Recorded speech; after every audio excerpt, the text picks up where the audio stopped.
Good evening.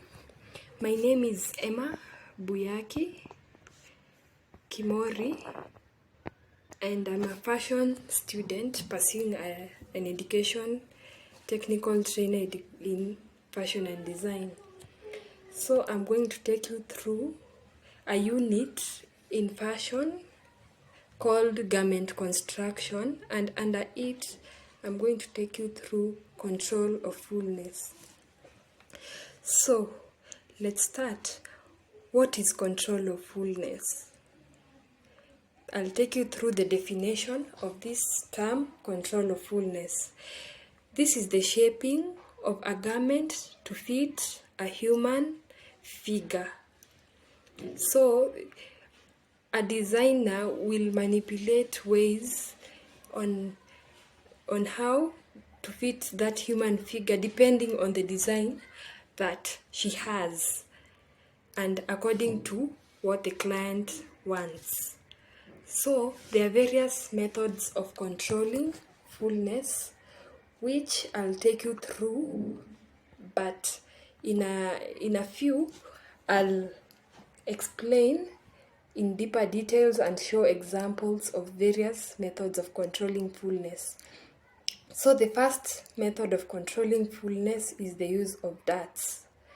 Darts are basically a small fold that is made in the shape of mostly waistlines of bodice, the waistlines of skirts, the waistlines of trousers and shorts. Then the other area you can find darts is a place where there are dresses, one-piece dresses. You can find them along the arms of a bodice, the shoulders, and those are some of the areas you can find darts.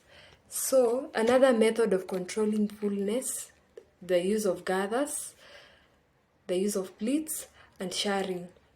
So gathers is a method of controlling fullness, and mostly it is found on children's garments, because the more the gathers, the more the dress or the design or the skirt becomes bulky, because children are naturally small. So these gathers help them to become at least bigger. They look bigger with gathers. We have pleats, and I'll show you various types of pleats. We have shirring, and I'll give you two more, which you'll go and find out more as your assignment, and that is easing and smoking. You'll take it as your assignment, which is supposed to be submitted in 3 days' time. So let's begin. So we begin with darts.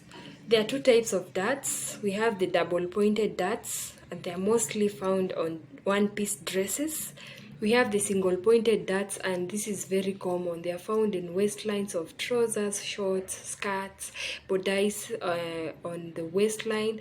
You can find them around the arms, the shoulders. Those are the areas you can find the single-pointed darts. Let's go to another method of controlling fullness, and that is the use of gathers.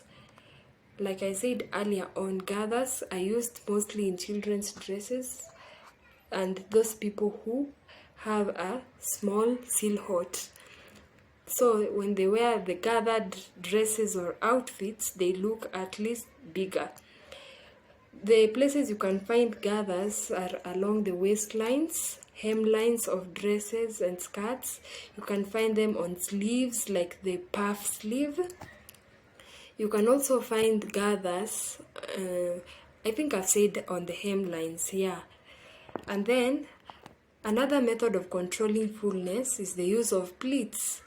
Pleats, there are various types of pleats, like you can see here, the box pleat, the inverted pleats, the kick pleats, the accordion pleats, top stitched pleats, and the knife pleats. There's also another type of pleat which you're supposed to go and find out. It's called the sunrays pleat. That's also your assignment. I'll take you through two, the box pleat and the inverted pleats. these are almost similar, but the only difference is what you want to appear on the right side, because the box pleat is the reverse of the inverted pleat, and the inverted pleat is also the reverse of a box pleat. So it depends with what you want on the right side of a garment. Another method of controlling fullness, and this is the final one because I've given you 2 more to go and find out as your assignment, that is the easing and what else? Easing and smoking. So shirring is a method of controlling fullness where you use elastic threads to control fullness. So the garment is cut bigger, but the elastic thread brings them together. And you can find this type of controlling fullness on bodice blocks, the bodice of a garment. You can find them on sleeves, and mostly they are used as decoration. And you can and as I finish, these methods of controlling fullness, they can be used as a form of decoration, and that's one. And then the other point, it can be used to complete a design detail and style. So by that, we have come to the end of the lesson, and the assignment that I have given, I would want it to be submitted in 3 days' time. Thank you for your cooperation and your time.